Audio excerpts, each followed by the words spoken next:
这是一只待修的3代 AirPods Pro， 这个故障呢，也就是最常见的故障，也就是说里面有一些杂音，特别是开降噪的时候，杂音会更明显一点。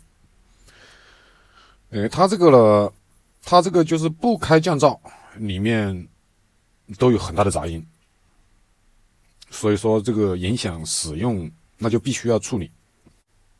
那么要处理的话呢，就一定要把壳打开。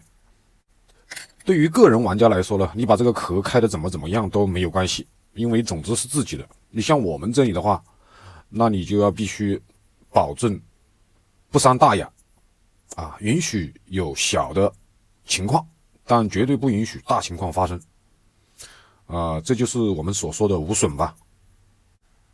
有一句话叫做什么来着？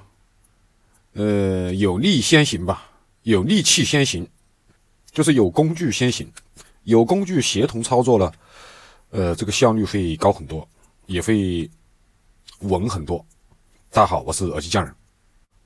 那我们本期视频呢，就借这个案例我来演示一下这个工具呢，怎么样去开壳。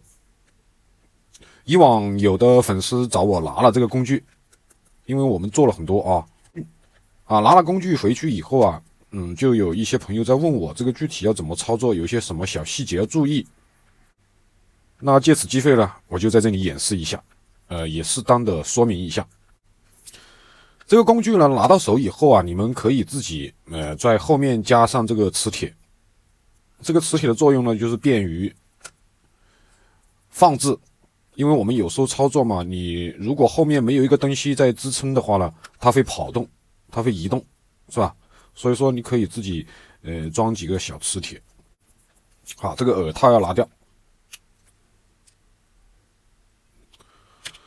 左右耳都可以用到它，不是左耳一个右耳一个，那不是这样子啊。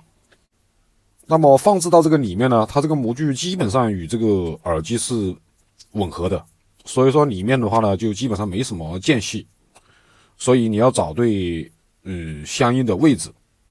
从我的实际使用情况来看我觉得应该是先把这个黑点放进去，当然先前面先前面进去，然后黑点进去，在这个上面再进去，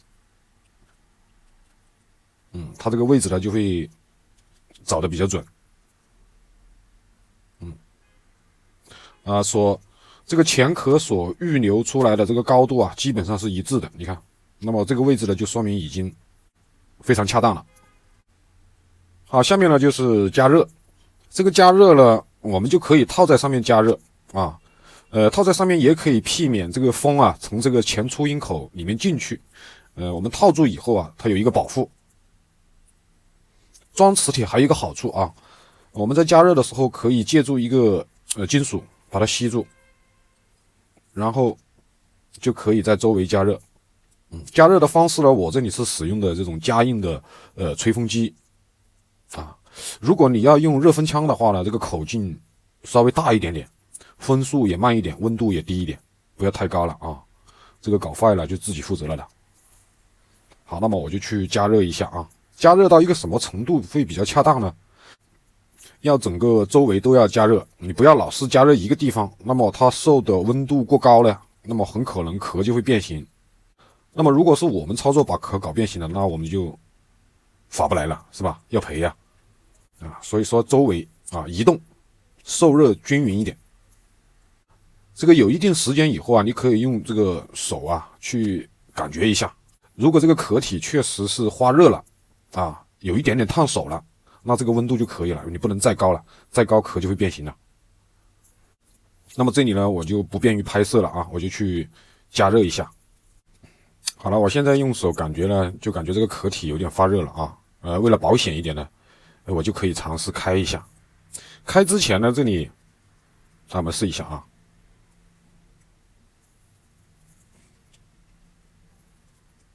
这个得力的点呢，就是这个耳机的末端。你看现在就有缝隙了。这个开要慢慢的开，你不要一次性把它用力掰开，掰开里面一个排线也可能会掰断。然后它这个前后壳啊，它是有几个扣子的，我们等一下可以看到啊，你用力过快，它这个扣子也会断，断了对后期再上胶合上壳子，它会有一定的影响。你像现在就基本上已经开了，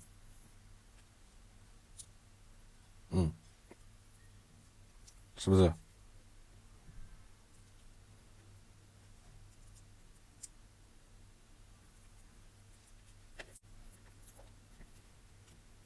啊，把它拿下来，啊，就只有前面一点胶了，慢一点啊，这个一定要稳，不论是自己的还是别人的，你都要稳一点。好，这里有一个吸附的金属，它是放在电仓里面啊，它就靠这个吸附，这个东西也不能掉，后期用一点胶粘回去就可以了。有时候开壳可能这个东西不会掉，也有可能啊。好，这里还有一点点，我